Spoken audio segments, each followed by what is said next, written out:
What's going on, guys? It's your boy Ruben, and you know what it is. New York, what's up? Stand up. You see it? New York Knicks time, Knicks tape. We here, and the time is now. And it's actually my first NBA video. I have slacked on the NBA stuff this year. It's just been a little hard keeping up with the NFL and the NBA. So I'm going to be, definitely trying to get more videos out to you guys. I'm going to try to find, cleaner ways to streamline that. So I appreciate you rocking with me if you're still stuck around. If not, I understand. But if you still rock with your boy, remember to like, subscribe, and share. So I'm just going to dive right into it because I don't want to waste too many people's times. We got, round two, second games of the first round are still going. Phoenix Suns are going to play soon. But I want to talk about my Knicks, and the main reason I want to talk about my Knicks is because I didn't get the opportunity to give you guys, I typically do a who I have going to the finals video, and this is the one I'm going to do now, right? And I think now's as good a time as any, and the reason for that is because, yes, guys, I am picking the Knicks to see the Denver Nuggets in the finals this year. I know you guys think I'm crazy. A lot of y'all gonna come for me, and I'm here for it. That's part of the fun of this whole thing, right? And why do I think this year's the year? Well, for sure, I thought it was the year if we were fully, completely healthy. Mitchell Robinson's still kind of working his way back. OG, he has that elbow, but he's playing. And of course, we lost Julius Randle. Now, why do I think we're gonna go? And I know a lot of y'all are thinking we haven't looked great against Philly. And that's true. But Philly, I think, presents a unique host of problems that a lot of teams can't provide. So, for instance, they have an athletic 6'8" wing that they're guarding him with, and then they're double teaming him, and they have a unique amount of size. So whenever he beats Kelly Oubre, he's trailing him, and then he's being met by like Nicholas Batum. Sometimes it's Kyle Lowry. They're showing him different looks, but they're funneling him towards the middle of the paint. And every time he's funneled into the middle of the paint by a 6'8" wing, he's meeting Joel Embiid there. Now, a lot of y'all are going to say, well, Joel Embiid's hurt, da-da-da-da. That's still a 7'2" guy, and Jalen Brunson's 6'1". So none of his, all his shots are going to be difficult. So the rest of the team, which they're proving to be able to do, is going to have to step up in this specific series. So we're up 2-0. Typically, it's donezo at 2-0, especially when you have home court advantage. We'll see what happens in game 3, game 4, but I really think that game broke Philly spirit. And shout out to Philly fans. I do feel bad for y'all. I'm not going to front because I do think I'm not going to give y'all the timeout. I do think they could have called a foul, but I do believe they announced that they said there was a foul, or the after game report that they do or whatever. But I also, and it's nothing personal to you Sixers fans, don't give a fuck. I don't give a fuck. And it's not personal to you guys. Again, it's the Knicks have been on the wrong side of these too many times this season alone.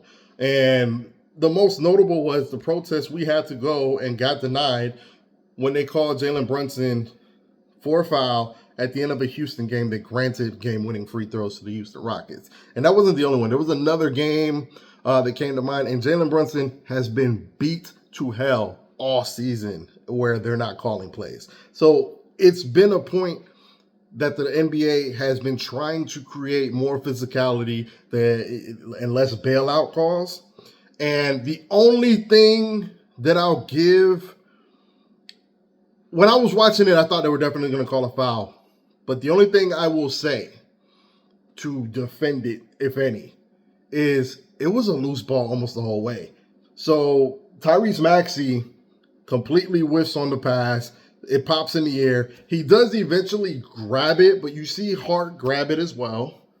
And then he spins out of it and falls. So it's like at no point did he really have control of the ball. And a lot of the physical stuff that happened was kind of created by Maxey. That's the only thing I would say about it is I think there's at least enough of a gray area where I don't think everybody should be so mad. But I would have not liked it if they called a foul, but I also would have been like, yeah, that's a foul. So I think whatever. Y'all not going to agree. It is what it is. I'm at an impasse. We're up 2-0. It is what it is. Now, Why do I think we're going to go to the finals? Well, I think this series is done. Now, I picked the Knicks in 6. I think they're going to come for blood in game 3. If we scrap that out, it might be a sweep, but I'm going to stick with 6. Um, Next series, I got. I don't think the Pacers are even worth mentioning outside of they're fast or whatever, but we can beat the Pacers. Um, I think it'll be Milwaukee that advances. We end up having to play Milwaukee, right? So Milwaukee, they're gonna have a hurt Giannis, or he's not gonna be right, just like Joel Embiid. But even with Giannis, were you guys convinced that they're gonna go to the conference finals with the way they've looked this season? And I keep trying to tell people we're very uniquely built, right? If you really look at our team, we're built very much like the Detroit Pistons were built, the Rasheed Wallace, Chauncey Billups Pistons were built, except we have even more size, right? We have the wing defenders. We have the 7-footers, the defensive 7-footers at that. We have just, we're just uniquely built to take on any kind of team, right? In terms of defense. We're not the big time scoring team, even though we can get really hot from 3. But the defense that we play is a great equalizer, and we've proven to be very clutch and gritty. And we're gonna get the extra board. We're gonna do all the extra things that keeps us in the game. And Jalen Brunson's just been a closer all season, right? So as bad as Jalen Brunson was yesterday, and y'all could call it a lucky bounce, he had to hit that trade to bring us into the close enough for Dante DiVincenzo to basically hit the game winner, right? I don't think anybody else on the way to the finals can stop Jalen Brunson. Theoretically, if we get to the conference finals, I think we're going to see Boston. They have Drew Holiday that I think can make things difficult, but I'm going to flat out say it. I think the Celtics are a dumb team, right? There's 2 teams in this playoffs I think are dumb teams, and it's the Timberwolves and it's the Celtics. Now, the Celtics have so much talent, it might not matter, right? But that's also their biggest weakness. They know, they get off the bus knowing, hey, man, we could drop 150 whenever we want.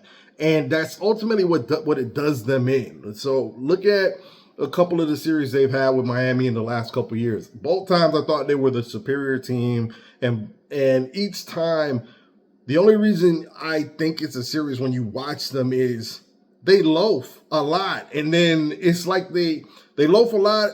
And then the next thing you know, they're like, oh, we're down 15. And they're trying to play catch up. And ultimately, they don't catch all the way up. And Miami's a team similarly built to us, except we have the point guard and we have the size. So I think, and what I can't wait to see in that matchup is to see how they react or respond to OG Anunoby playing Jason Tatum. Because if we can lock down Jason Tatum, I believe Josh Hart can guard Jaylen Brown, right? And then we can do some interesting things. Like, I think, obviously, Mitchell Robinson can't guard Porzingis, but I think he can make it interesting because I don't feel like Porzingis is he can't come down here and just post him up. So it would really come down to the others for them. And I wonder if they have enough firepower on the others, which they do. They got a lot of 3-point shooting, but they don't do none of the nasty work we do to keep games tight. Now, I by no means think we would just walk through Boston. I think that'd be a 7-game series where we can ink it out at the end. And I'd have to see it.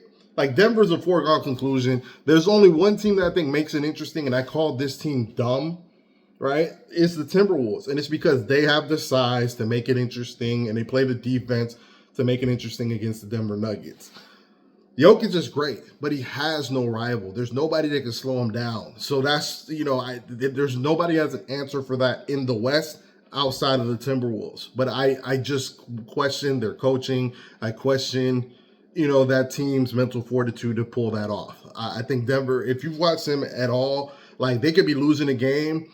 Their final 4 minutes, the way they run offense is flawless. Between him running the pick and roll with Jamal Murray and and then, having the options of kicking it to Michael Porter Jr. or Caldwell Pope in the corners. Don't forget that Aaron Gordon's lurking for alley-oops. And then they can bring in guys like Brown off the bench, and Peyton Watson has been dynamic off the bench as well. Reggie Jackson can get hot out of nowhere. Denver's a beast. They're a complete team. But I like the way we match up with them with our 2 7-footers. Like, nobody else has 2 7-footers except for the Timberwolves like we do. So we'll see what happens. I think we have the coaching edge over a lot of teams in the East, over a lot of teams, period, in the playoffs. I don't know why Tom Thibodeau gets disrespected the way he does. The fact that he's not in the coaching of the year, top 3 is kind of, I think, embarrassing for the NBA. For us to have a hurt team and make it to the 2nd seed, 50 wins, how is he not coach of the year candidate at least, right? So we'll see what happens. I got Nuggets, Knicks in the finals, and then we'll go from there. I'll give you my prediction on what I think there, but I do like the way we match up with the Nuggets. If you watch the last couple games we've played against the Nuggets, we've beaten them. When the Nuggets lost in the playoffs the year the Lakers won in the bubble, you know what caused the Nuggets a lot of trouble? JaVale McGee and Dwight Howard. It was the fact that there was constantly size around Jokic. They had Dwight Howard, JaVale McGee, and then Anthony Davis. And then you factor in that LeBron 6'9". That there was constantly somebody that he wasn't just superior in size against them. And then they were all athletic. They could all move. So it was an interesting matchup, and it got LA the dub.